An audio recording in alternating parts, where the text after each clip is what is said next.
Buenos días. Mi nombre es José Vicente Gisbert Navarro. Soy ingeniero agrónomo. Y desde el Grupo de Investigación SOGRES de la Universidad Jaume I hemos preparado estos materiales dentro del marco del proyecto TonoWaste. El objetivo de esta sesión es introducirles a ustedes el concepto del análisis de ciclo de vida, en concreto desde su perspectiva ambiental, su metodología, los procedimientos normalizados que venimos empleando para su desarrollo, las fases de ejecución del mismo, las metodologías de cálculo, así como los resultados que de este tipo de análisis podemos esperar y sus posibles interpretaciones.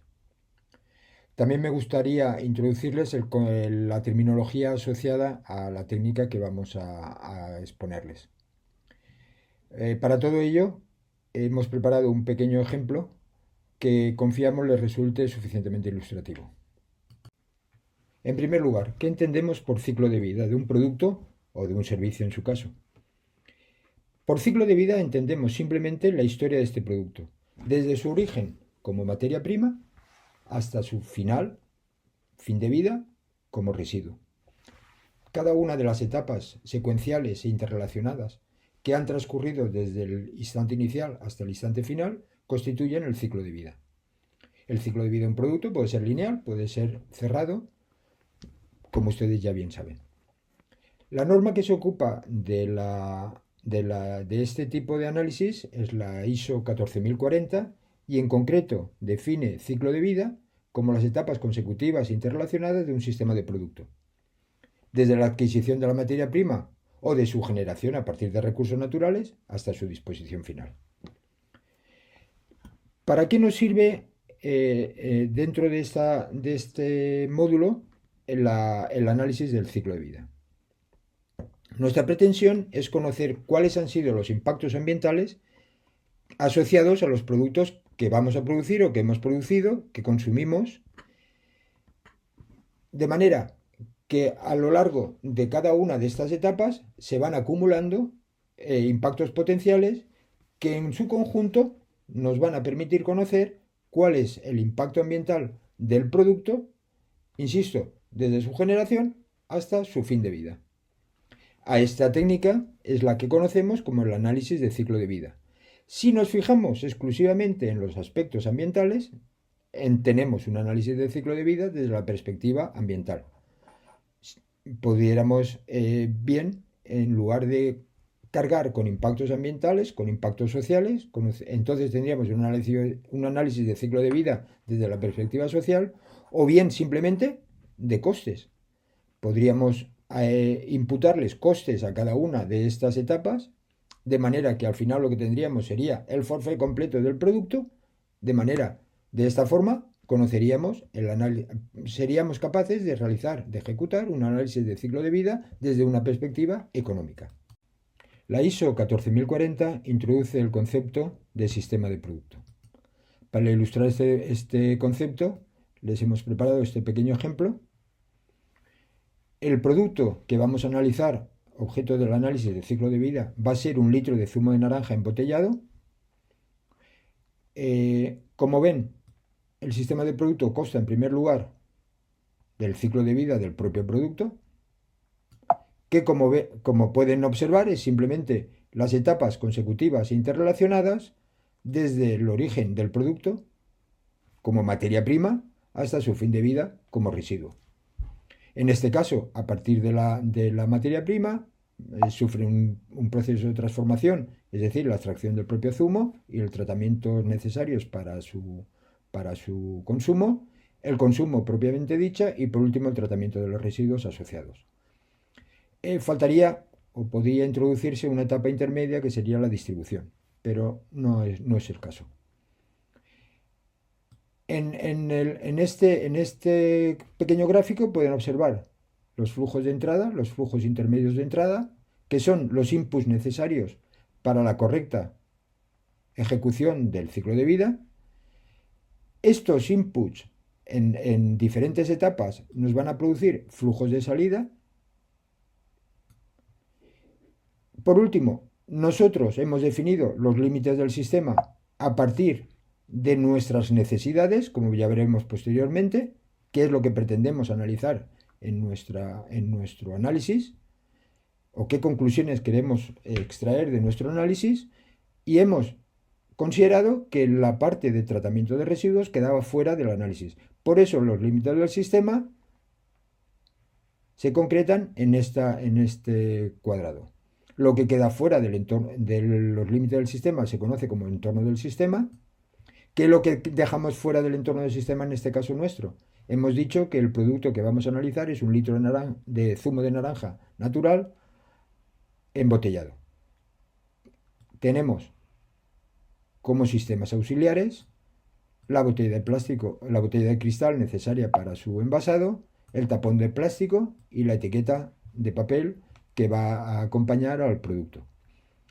Estos tres inputs, por decirlo de alguna manera, disponen de su propio ciclo de vida. Es decir, la botella de cristal tendrá un ciclo de vida a partir de sus materias primas, de su transformación y por último de su disposición final. Los hemos dejado, se dejan fuera pues porque son elementos auxiliares al ciclo de vida principal. Dos conceptos que es necesario saber distinguir para un correcto análisis de ciclo de vida son el aspecto ambiental y el impacto ambiental. Por aspecto ambiental entendemos el elemento que interactúa con el medio ambiente, mientras que por impacto ambiental entendemos el cambio que se provoca en el medio ambiente. Si me permiten un ejemplo, un aspecto ambiental sería, por ejemplo, el consumo de materia prima que se realiza en un proceso industrial. El impacto asociado a este aspecto ambiental sería el agotamiento de los recursos naturales. Otro ejemplo, imagínense ustedes un proceso industrial que precisa de agua caliente. Este agua caliente se calienta en una caldera que a su vez consume carbón como fuente de energía. El aspecto ambiental sería el consumo de carbón, es el elemento que va a interactuar con el medio ambiente, es decir, esta combustión de carbón va a producir en primer lugar un agotamiento de recursos, después va a producir una serie de emisiones que serían los correspondientes impactos ambientales, es decir, el agotamiento de recursos por el consumo del carbón y el cambio climático asociado a las emisiones que va a producir su combustión. Estos dos ejemplos es fundamental que sepan distinguirlos a la hora de realizar un correcto análisis del ciclo de vida. Ya como todos ustedes van comprendiendo, el principio básico que sustenta la técnica del análisis del ciclo de vida es la atribución a los productos o servicios en su caso de todos los impactos ambientales potenciales asociados a lo largo de todo su ciclo de vida.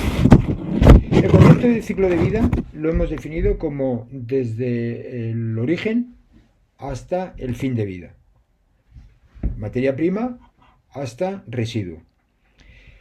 Bien es cierto que en el análisis del ciclo de vida, como ya he comentado anteriormente, nosotros podemos ir definiendo diferentes límites. Cuando analizamos el conjunto del ciclo de vida del producto desde su origen hasta su fin de vida, en terminología inglesa se conoce como cradle to grave. Pero se nos permite introducir el concepto de gate, que son etapas intermedias dentro del mismo. De manera que, por ejemplo, si queremos estudiar simplemente lo que ocurre dentro de la factoría de transformación, nuestro análisis del ciclo de vida tendría como alcance gate to gate. Es decir, lo que ocurre desde la puerta de entrada hasta la puerta de salida de la factoría. Podríamos también ejecutar el análisis desde que el producto es, en nuestro caso, el zumo de naranja, desde que sale de la factoría envasado hasta su fin de vida, que sería gate to cradle. Es decir, desde la factoría hasta su fin de vida. Todas estas circunstancias han exigido la protocolarización del sistema, del método de análisis, que es lo que viene a recoger la ISO 14040, gestión ambiental, análisis del ciclo de vida, principios y marco de referencia, junto con la 14044, gestión ambiental, análisis del ciclo de vida, requisitos y directrices. En esta primera norma, la 14.040, el análisis del ciclo de vida va a constar de 4 etapas. La primera es el objetivo y el alcance del estudio. La segunda será el análisis de inventario, la tercera la evaluación de impactos y la cuarta la interpretación de resultados. Ahora, con el ejemplo que hemos venido introduciendo, vamos a ir viendo cada una de estas etapas del ciclo de vida. La primera fase, el objetivo y alcance del estudio, de acuerdo con la norma ISO 14040, se establece la motivación y la aplicación prevista del estudio, es decir, el por qué y el para qué. En general, el tema del estudio y la definición. También debe incluirse el alcance declarado del análisis, es decir, los límites del sistema, el sistema de producto, las funciones de este producto, la unidad funcional, que ahora posteriormente vamos a desarrollar más este concepto, así como qué categorías de impacto ambiental van a ser objeto de análisis, qué metodologías de evaluación vamos a emplear para ello, y en general cualquier tipo de información que sea necesaria y precisa para la correcta definición del análisis que vamos a ejecutar. Uno de los puntos a considerar en el capítulo anterior de objetivo y alcance del estudio es la definición de la unidad funcional. La unidad funcional hace referencia a la unidad que realiza una función determinada que se ha definido previamente en el capítulo al que hacemos referencia. De alguna manera, cuando realizamos un análisis de ciclo de vida, nos estamos refiriendo a un producto, pero para su evaluación necesitamos establecer una unidad de medida, una unidad cuantificable. En este caso,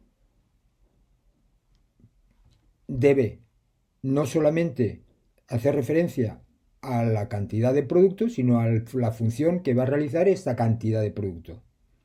Es decir, debe responder a las preguntas qué, cómo, cuándo, cuánto, dónde y para qué. Si, por ejemplo, nos estuviéramos refiriendo al análisis del ciclo de vida de un neumático, no podríamos simplemente evaluar el comportamiento ambiental del neumático como tal. Si el alcance de nuestro estudio fuera un análisis del ciclo de vida, no solamente deberíamos hablar de sus impactos ambientales asociados a su producción, sino que también a su función. De ahí el concepto unidad funcional. Entonces sería necesario definir efectivamente la unidad de neumático que estaríamos analizando, instalando en un vehículo de transporte, en nuestro caso, por ejemplo, de carretera, en un tipo Euro 6, que además vaya a recorrer 2.000 kilómetros sobre una pista de rodadura normalizada en una situación de firme determinado y de condiciones meteorológicas determinadas. Todavía lo vamos a ver más claro si el objetivo del análisis fuera un objetivo comparativo. Si pretendiéramos comparar entre dos ruedas de vehículo, por ejemplo, una de caucho, neumático de caucho, y la otra una rueda de madera. La rueda de madera, los impactos asociados serían muchísimo más inferiores que los impactos ambientales asociados al neumático de caucho. Sin embargo, la duración, la función que va a realizar la rueda de madera sería inferior, lógicamente, a la duración de la vida útil del neumático de caucho. Con lo cual, el comportamiento ambiental que obtendríamos solamente de conocer la fase de producción no nos daría un verdadero conocimiento del comportamiento ambiental del producto. Piense, por ejemplo, en las bolsas de compra. Una bolsa de compra de plástico reciclado va a tener una duración, pero va a tener unos impactos ambientales asociados. Una bolsa de compra de papel va en principio, a tener una duración inferior a la del plástico, se va a romper antes, pero va a tener un impacto ambiental asociado inferior a la del plástico. Con lo cual, para poder comparar entre la una y la otra, tenemos que definir una unidad funcional, es decir, cuántos servicios nos van a dar, qué peso va a ser capaz de soportar, para de alguna manera poder comparar cuál es el comportamiento ambiental de cuál es el óptimo, cuál es el mejor de los dos. De esta forma, mediante la definición de unidad funcional, nos permite hacer este tipo de comparaciones. En general, para los productos de consumo en fresco, en lugar del concepto unidad funcional, empleamos el concepto unidad declarada. La función que va a realizar un litro de zumo de naranja es clara, es una función nutritiva, con lo cual lo que hacemos es aplicar el concepto básico de unidad funcional y definir lo que, insisto, conocemos como unidad declarada. En el caso que hemos venido desarrollando hasta ahora, nosotros estaríamos trabajando en el capítulo de objetivo y alcance, definiríamos la unidad declarada como un litro de zumo de naranja natural refrigerado envasado, en el que la materia prima es un mix de naranjas procedentes de origen Brasil y Estados Unidos, con un índice de conversión de 2,29 kilos de naranja para producir un litro de zumo natural. El producto iría envasado, como ya hemos dicho anteriormente, en una botella de cristal con un tapón de plástico y una etiqueta de papel. Lo vamos a distribuir en un camión refrigerado y les recuerdo que los límites del sistema no incluían los materiales de envasado. Los materiales de envasado los hemos sacado de los límites del sistema, con lo cual el comportamiento ambiental de nuestro litro de zumo de naranja no va a considerar el envasado, los materiales de envasado. Por medio de la definición de unidad declarada que hemos adoptado, vamos a ser capaces de conocer el comportamiento ambiental del litro de zumo de naranja refrigerado en las condiciones establecidas. Y esto nos va a permitir comparar con el comportamiento ambiental de esta misma unidad declarada, por ejemplo, desde empleando diferentes sistemas de extracción de zumo. Pero lo que no nos va a permitir comparar es dos diferentes zumos en tienda envasados, por ejemplo, puesto que los límites del sistema no incluyen el factor envase. De acuerdo con la norma ISO 14040, una vez hemos finalizado la fase 1 de objetivo y alcance del estudio, es decir, una vez hemos determinado el objetivo del estudio que estamos llevando a cabo, los límites del sistema, el sistema de producto, el alcance del mismo, la unidad funcional, unidad declarada en su caso, y por supuesto las categorías de impacto y método de evaluación que vamos a emplear, acometemos la fase número 2, que es la fase de análisis del inventario. La fase de análisis de inventario consiste en un registro de los datos y procedimientos de cálculo para la cuantificación de las entradas y salidas de acuerdo con el sistema de producto definido y las correspondientes cargas ambientales que producen efectos ambientales.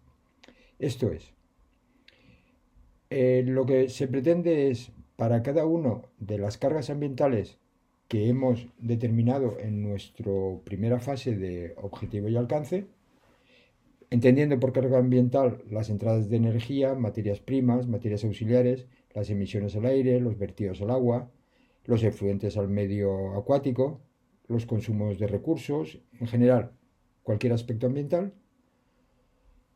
Una vez tenemos esto perfectamente definido, lo que tenemos es que considerar para todos y cada uno de ellos cuáles son las sustancias, los productos que van a influir en la carga ambiental, o sea, en el comportamiento ambiental de nuestro ciclo de vida.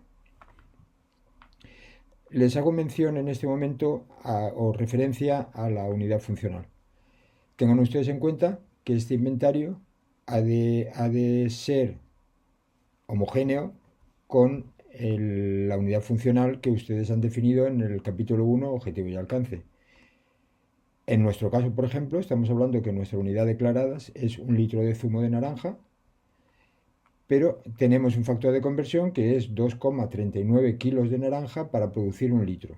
Con lo cual el inventario correspondiente a los aspectos ambientales que hagan referencia a la producción de naranja no podemos calcularlos en base a un kilo, sino que tenemos que acudir al 2,39 kilos, multiplicándolo, para poder homogeneizar los resultados. De aquí la importancia de definir una unidad funcional perfectamente. Aquí vemos dos ejemplos de resultados de inventario. Los resultados de inventario podemos obtenerlos de dos maneras. En primer lugar, directamente, tomando nosotros nuestras propias mediciones en nuestras instalaciones a lo largo de todo el ciclo de vida o como se considere, que sería una fuente primaria de datos, o bien podemos acudir a bases de datos como fuente secundaria. La principal fuente secundaria o base de datos que se emplea en la tecnología medioambiental es EcoInvent. En este caso, los ejemplos que les presento o que les presentamos son extraídos de esta base de datos y vamos a verlo con un poco más de detalle. En esta primera diapositiva pueden ustedes ver una salida típica de la base de datos EcoInvent procesada a través de un programa informático SIMAPro.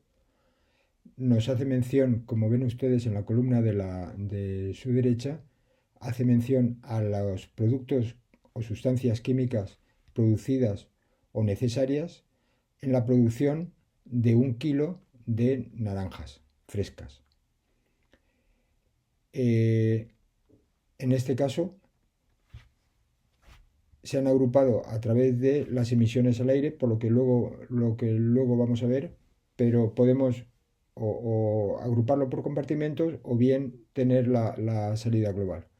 En la primera columna hace referencia, es un número de referencia, la segunda columna es el nombre de la sustancia, la tercera hace mención al compartimento, en este caso son emisiones al aire, emisiones a la atmósfera, la unidad que se emplea y el total del producto, repito, el necesario o bien el producido en la producción de 1 kilo de naranja. Insisto en el tema de 1 kilo porque les recuerdo el comentario anterior sobre la unidad funcional. En este caso, estos resultados habrá que multiplicarlos por el 2,39, que es el factor de transformación de 1 litro de zumo a necesidades de naranjas. Esta segunda diapositiva es similar a la anterior, excepto que hace mención a las emisiones hídricas, es decir, a los vertidos al medio acuático. Les hago ver en este caso, en el tema de unidades, ven ustedes que vamos perfectamente en el caso de los fosfatos, de los 121 miligramos hasta, por ejemplo, los 1,38 nanogramos de naftaleno. En el capítulo 1, objetivo y alcance, también hemos determinado los valores de asignación, es decir, hasta qué punto vamos a considerar las sustancias. En general, trabajamos a partir de estas sustancias, qué porcentaje de añadido, por decirlo de alguna manera, aporta la carga ambiental del dataset correspondiente, de la unidad que estamos analizando. En este caso, nosotros podemos eliminar todos aquellos, justificándolo, por supuesto, que no superan un cierto valor. De esta manera simplificamos los cálculos de manera muy importante. Pasamos ahora a la fase tercera del análisis de ciclo de vida, insisto, según la normativa ISO 14040, que es la fase de evaluación del impacto ambiental. Esta fase consta de dos grandes apartados, una que recoge los elementos obligatorios y una segunda que recoge los elementos optativos, es decir, para cumplir con la norma es necesario cumplimentar los elementos obligatorios, pero si se pretende una mayor información o se pretende otro objetivo o simplemente por voluntad propia, se pueden de manera voluntaria calcular los resultados recogidos dentro de los elementos optativos. Los elementos obligatorios son, en primer lugar, la selección de las categorías de impacto, los indicadores de categoría y modelos de caracterización. De acuerdo con el objetivo y alcance de nuestro estudio, vamos a seleccionar qué categorías de impacto van a ser las que vamos a evaluar, mediante qué indicadores de categoría y mediante qué modelos de caracterización. El segundo paso sería la asignación de los resultados del inventario, de los resultados anteriores. Cada uno de ellos deberíamos asignarlos a distintas categorías de impacto, de acuerdo con la carga ambiental que va a adicionar al ciclo de vida. En tercer lugar, son los cálculos necesarios para obtener los resultados y por último son los propios resultados. El conjunto de los resultados nos conforman el perfil ambiental del ciclo de vida. En cuanto a los elementos optativos, son en primer lugar la normalización, la agrupación o bien la ponderación. Los veremos a continuación. En cuanto a los resultados, esta fase de evaluación,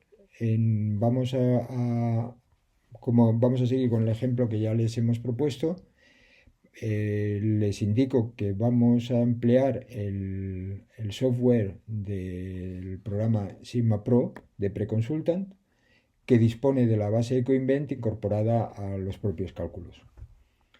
Vamos a ver estas pantallas con más detalle para ver los resultados en primer lugar, de los elementos obligatorios y a continuación de los elementos optativos.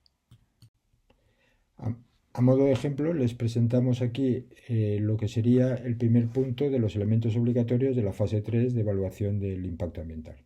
En primer lugar, tendríamos que seleccionar la categoría de impacto. En nuestro caso hemos seleccionado exclusivamente una, que es el agotamiento de la capa de ozono.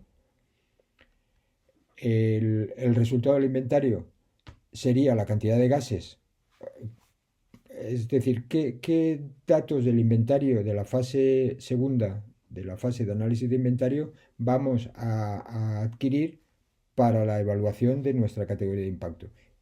Buscaremos aquellos gases, la cantidad de gases, lógicamente, que van a influir en la destrucción del ozono estratosférico, el agotamiento del ozono estratosférico, siempre, les recuerdo, por unidad funcional. ¿Qué modelo de caracterización vamos a emplear? De acuerdo con la experiencia, hemos seleccionado el modelo EDIP, que está basado en los potenciales de agotamiento a la capa de ozono de la Organización Meteorológica Mundial. Siempre se establece en los modelos de caracterización el plazo de tiempo, que son válidos estos potenciales. En este caso, el modelo se plantea para un tiempo infinito. ¿Qué indicador de categoría hemos seleccionado dentro de la metodología que estamos empleando? Es el kilogramo equivalente de CFC de clorofluorocarbonado del número 11.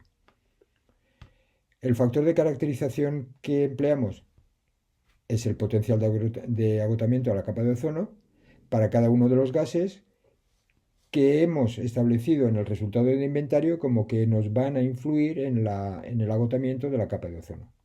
Y por último, ¿cuál será el resultado del indicador? Lo vamos a expresar en unidades de kilos de CFC 11 equivalente por unidad funcional. Lo vemos a continuación con un ejemplo numérico. Continuando con el ejemplo propuesto y con la categoría de impacto que hemos planteado de agotamiento de la capa de ozono, vamos a ver este pequeñísimo ejemplo con resultados numéricos.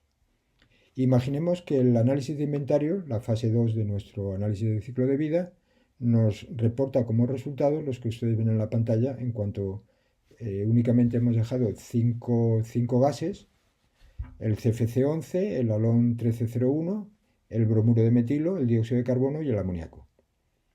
Del resultado del inventario, teniendo en cuenta siempre la unidad funcional que hemos definido en el capítulo 1, hemos obtenido los resultados que ustedes ven en la pantalla: 0,10, 0,25 kilos por unidad funcional para cada uno de estos gases que hemos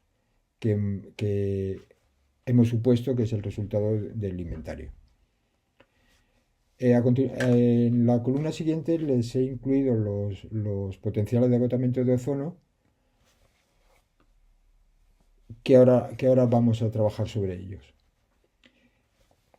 Iniciaríamos ahora lo que sería la fase 2, la evaluación de impacto. Ya hemos acabado la fase 1, el análisis de inventario, y pasamos a la fase 2, evaluación de impacto. Insisto, la categoría de impacto que vamos a analizar es el agotamiento de la capa de ozono. Entonces, el resultado del inventario del ciclo de vida que viene asociado a la categoría de impacto de agotamiento de la capa de ozono serán aquellos gases que van a influir en la categoría de impacto correspondiente, es decir, aquellos gases que van a interactuar con el ozono estratosférico para su agotamiento. ¿Cómo determinamos estos gases? Como hemos partido de la base que vamos a emplear en la metodología del protocolo de Montreal, subimos de nuevo, les explico ahora lo del PAO que han visto en la primera parte de la diapositiva.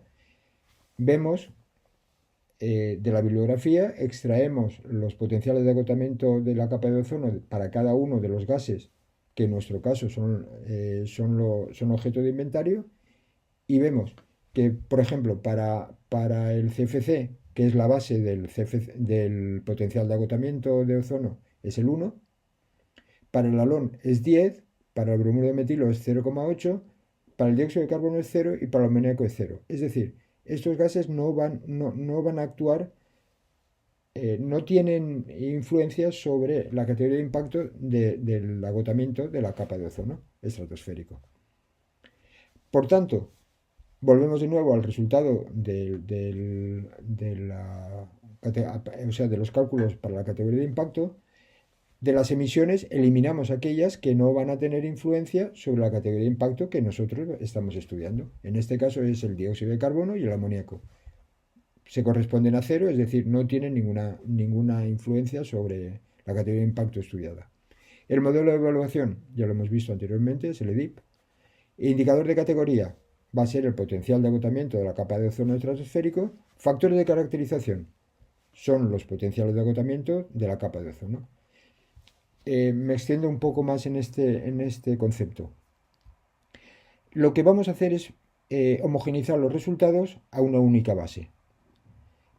Vamos a buscar qué equivalencia tendría cada uno de los gases que forman parte del inventario de la categoría de impacto que estamos estudiando. Los vamos a establecer en una base común. En este caso, y según el protocolo de Montreal, establecemos como base el CFC11, es decir, 1 kilo de CFC11 produce un daño. El resto de gases los asignamos a que van a producir el mismo daño. Por ejemplo, el halón 1301 va a producir 10 veces más daño que el CFC11. No exactamente va a producir más daño, sino que lo que representa realmente es que cada kilo de halón 1301 va a tener un impacto 10 veces superior al CFC1.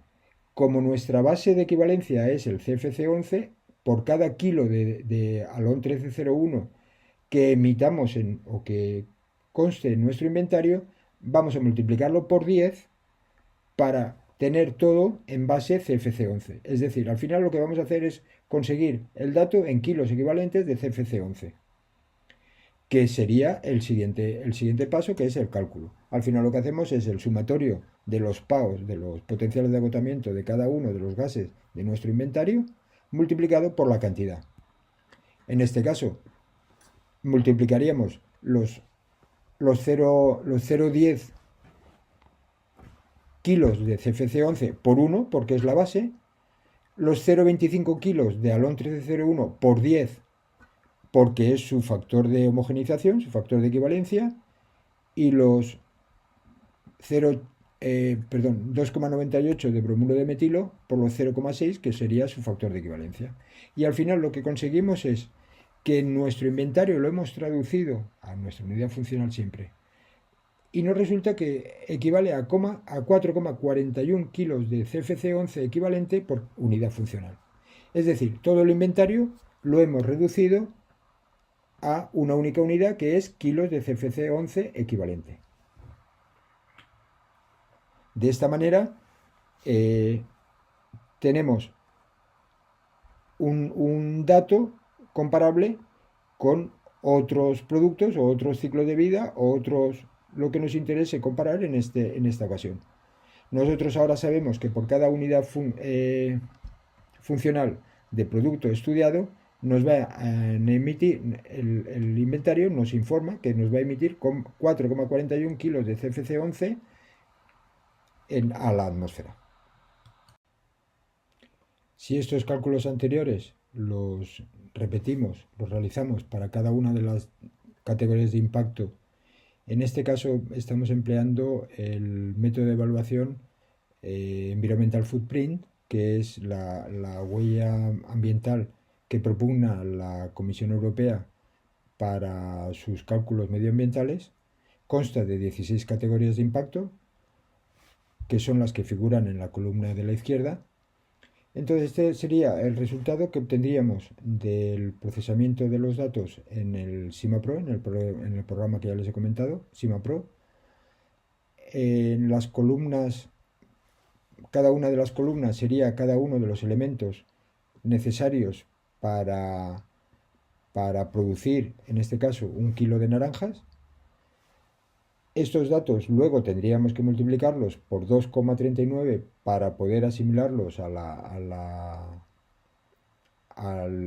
sistema de producto que estamos analizando, el análisis de ciclo de vida que estamos analizando. No entramos en más detalles sobre las categorías de impacto, ya los ven ustedes en la pantalla, son 16.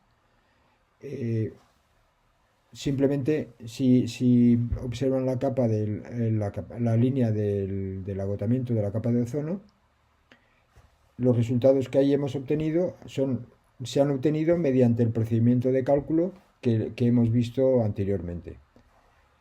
Si ahora recuerdan ustedes el sistema de producto que venimos analizando, que les hemos planteado como ejemplo, esto hace mención exclusivamente a las cargas ambientales producidas en la producción de 1 kilo de naranja, pero nosotros en el análisis de ciclo ambiental siempre hemos insistido que es una contabilidad, es decir, hay que sumar todas las cargas ambientales de todas y cada una de las etapas que forman parte o que nos conforman el ciclo de vida en el alcance que hemos definido. Si hacemos este mismo cuadro para cada una de las etapas de los que hemos visto en el sistema de producto, obtendremos la siguiente diapositiva. En esta diapositiva vemos el resultado del análisis ambiental, de la evaluación del ambiental del sistema de producto que venimos analizando durante el ejemplo. Si recuerdan el sistema de producto, cada uno de los inputs, las dos últimas columnas hacen mención a las salidas. La tercera, empezando por el final, es la materia prima, y a continuación cada una de las columnas es las cargas ambientales correspondientes a cada uno de los inputs dentro del sistema de producto. De la suma de todos ellos obtenemos, por definición de análisis de ciclo de vida, la carga ambiental del producto que venimos analizando, en nuestro caso de 1 litro de zumo natural. En la primera columna, como ven, figuran las 16 categorías de impacto que define la Environmental Footprint de la Unión Europea, de la Comisión Europea. Y la siguiente columna son las unidades. Como ven, figuran, si se fijan en la columna, en la fila correspondiente al agotamiento de la capa de ozono, como ven, la unidad que figura son los kilos de CFC11 equivalente, que se han obtenido de modo similar a como hemos visto anteriormente en el capítulo de cálculos correspondiente. En ese momento, con los cálculos obtenidos referentes a la caracterización, ya obtenido el resultado, podríamos dar por terminada la fase 3 de evaluación del impacto ambiental. Les recuerdo que hay unas etapas optativas que serían la normalización, la agrupación y la ponderación. En esta diapositiva les comparto el resultado del mismo análisis después de la normalización. La normalización consiste en dividir cada uno de los valores obtenidos en la fase de caracterización, en el análisis de caracterización, dividirlo por unos factores de normalización. Estos factores de normalización, en el caso que nos ocupa, que es la metodología correspondiente a la Environmental Footprint de la Comisión Europea, los publica de manera periódica el Joint Research Center y hace mención a la unidad normalizada, por decirlo de alguna manera, bien por habitante, bien por extensión geográfica, de manera que podamos comparar resultados de una manera normalizada para diferentes productos. La agrupación, vamos a aprovechar la misma diapositiva para la agrupación. Lo que consiste básicamente es, una vez normalizado, agrupar las diferentes categorías de impacto que hemos venido analizando, en nuestro caso 16, según el criterio que, por supuesto, justificándolo, un criterio propio del analista. Es decir, podríamos agrupar las categorías de impacto por ejemplo, que afectan a la atmósfera, o que afectan al medio acuático, o que tienen especial incidencia sobre la salud humana.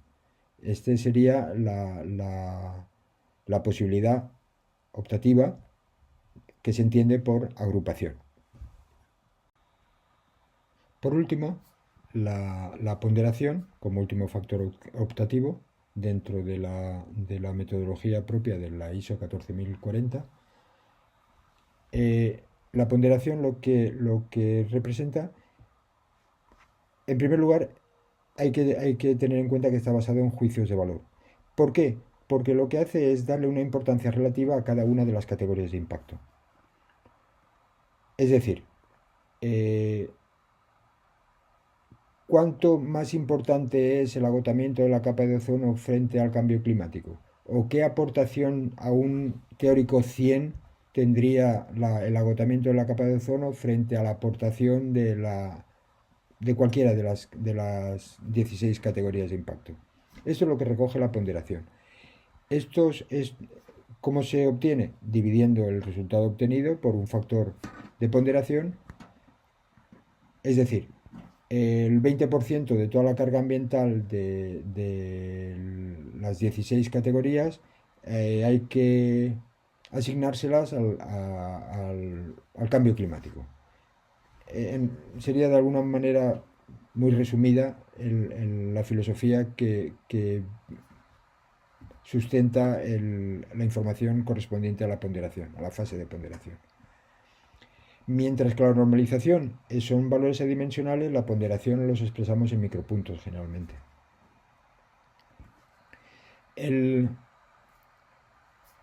Como ven ustedes en la pantalla, como ahora todo está en la misma unidad, cosa que no hemos podido hacer hasta ahora, podemos sumar todas las categorías de impacto y obtener un resultado único que conocemos como single score, que sería el resultado correspondiente a la carga ambiental del ciclo de vida del producto que estamos analizando. En nuestro caso, el resultado sería 97,0405 micropuntos por unidad funcional. Les recuerdo siempre el concepto de unidad funcional porque es básico en el análisis. Para obtener estos 97, cada uno de los resultados que hemos obtenido en las fases anteriores lo hemos dividido por los factores de caracterización que de nuevo publica el Joint Research Center, según criterios, siempre según un criterio, no hay una verdad científica detrás de ellos, son criterios establecidos. Dividiéndolo, como les decía, dividiendo cada uno de estos resultados por estos factores, hemos obtenido la aportación porcentual para cada uno de las categorías de impacto. Esto que lo que nos permite Fundamentalmente es por facilidad a la hora de expresar resultados. Mientras nosotros hablamos de un resultado de 20 kilos de CO2 equivalente por unidad funcional, resulta un dato falto de un sentido claro a la hora de expresarlo. Sin embargo, si decimos que nuestro producto tiene 97 micropuntos frente a otro producto que tiene un resultado de 500 micropuntos, inmediatamente vamos a otro, lógicamente con las reservas correspondientes a los criterios de comparación. Vamos inmediatamente a dar por válido que nuestro producto tiene un comportamiento ambiental mucho mejor que el producto al que lo estamos comparando. Esto es básicamente la idea que subyace debajo del concepto de ponderación. Una vez ejecutadas las tres fases anteriores del análisis de ciclo de vida de acuerdo con el protocolo de la ISO 14040, pasamos a la fase número 4, que es la fase de interpretación de resultados. En esta fase de interpretación de resultados, el analista deberá como mínimo recoger 3 capítulos: conclusiones, limitaciones y recomendaciones. Las conclusiones serán las que correspondan al análisis de ciclo de vida que ha ejecutado de acuerdo con el objeto y alcance que determinó en el capítulo número 1. Las limitaciones harán mención a sus propios resultados, qué limitaciones tienen, es decir, en qué circunstancias son válidas o en qué circunstancias son menos válidas.